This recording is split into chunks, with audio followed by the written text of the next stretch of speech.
Salut et bienvenue sur la chaîne de Les Infos de chez nous. Emma Lowou est de nouveau classée parmi les 100 personnalités les plus influentes en Afrique. Elle a été nominée par la structure Business Executive Ghana. Et une grande cérémonie sera organisée le jeudi 30 mai prochain dans la capitale du Zimbabwe, Harare. Emma Lowou parmi les 100 personnalités les plus influentes en Afrique. C'est toujours un honneur pour l'influenceuse ivoirienne, Emma Lowou, d'être citée comme une personnalité publique des plus représentatives en Afrique et même dans le monde. La patronne de l'entreprise Empire 17 est plus qu'heureuse encore. Elle vient d'être nominée une fois de plus parmi les 100 personnalités les plus influentes en Afrique par Business Executive Ghana. La star ivoirienne, qui compte 2,9 millions d'abonnés sur Facebook et 3,7 millions sur Instagram, où elle partage régulièrement son quotidien avec ses fans, a donné la bonne nouvelle le dimanche 19 mai sur sa page Facebook à travers une publication. Toutes ces personnalités dont Emma Lowou seront mises en l'honneur d'ici la fin du mois de mai. La cérémonie de remise des prix des 100 personnes les plus influentes d'Afrique se tiendra en présence des chefs d'État africains, ainsi que d'autres entrepreneurs et délégués, au Cresta Lodge à Harare, au Zimbabwe, le 30 mai 2024, écrit-elle. Par ailleurs, l'actrice et écrivaine également s'est elle-même congratulée à travers son post. Félicitations Madame Emma Lowou pour cet honneur bien mérité, mentionne-t-elle. Elle a reçu automatiquement une multitude de messages d'encouragement de la part des internautes de divers pays. Félicitations à toi Mom. Tu nous honores toujours, nous t'en malof.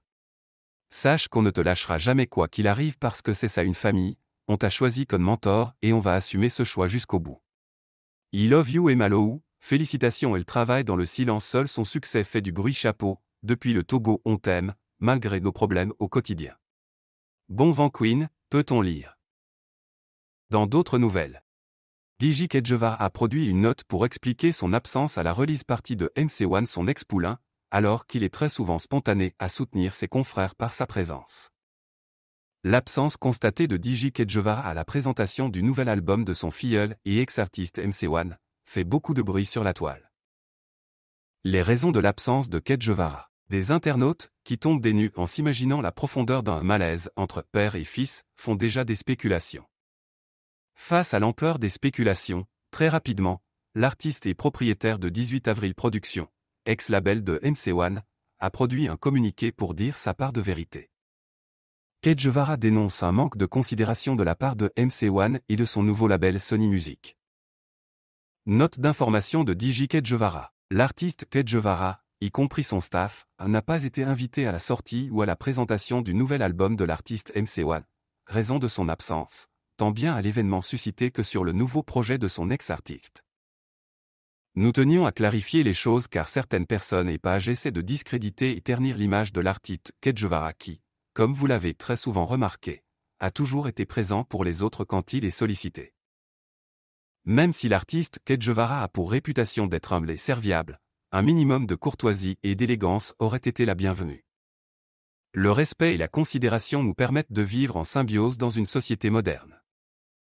Bonne chance à MC1 dans son aventure du conquérant. Un album de 16 titres. Après une longue attente, l'album du conquérant de MC1 est désormais disponible. Cet album de 16 titres a été présenté au cours d'une release party dans les locaux de Sony Music, le nouveau label de l'artiste. Cependant, 3 régions du Nord ont appelé ce samedi 18 mai 2024 à la candidature du président Alassane Ouattara à l'élection présidentielle ivoirienne de 2025.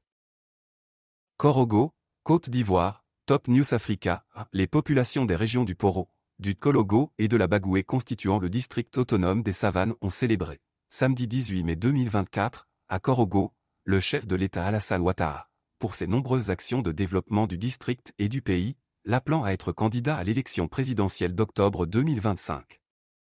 C'est devant plus de 30 000 personnes rassemblées au stade Amadou Gon Coulibaly de la ville, parmi lesquelles le vice-président Koné Mélié Tiemoko, le Premier ministre Robert Begré-Mambé, présent à Korogo pour l'inauguration de l'aéroport rénové de Korogo ainsi que plusieurs membres du gouvernement que l'appel a été lancé en direction du président ivoirien Alassane Ouattara. Nous populations du district des Savanes, réunis le samedi 18 mai 2024, au stade Amadou Gon Coulibaly, considérant l'environnement d'instabilité sécuritaire et politique, dans la sous-région et dans le monde, considérant que la sécurité, la paix et la stabilité constituent le gage du développement remarquable de la Côte d'Ivoire, en moins de 2 décennies. Considérant que son Excellence Alassane Ouattara est éligible pour un second mandat de la Troisième République, considérant le consensus qui se dégage et se construit autour des actions de cohésion, de paix et de développement de son Excellence Alassane Ouattara en faveur de la Côte d'Ivoire pour laquelle il a déjà consenti tant de sacrifices, nous population du district des Savanes dans toute notre obédience, appelons à l'unisson M. Alassane Ouattara à être candidat à l'élection présidentielle de 2025. Si vous avez aimé cette vidéo, merci de liker, partager, commenter et surtout vous abonner à la chaîne. Et on se retrouve très vite pour une prochaine vidéo.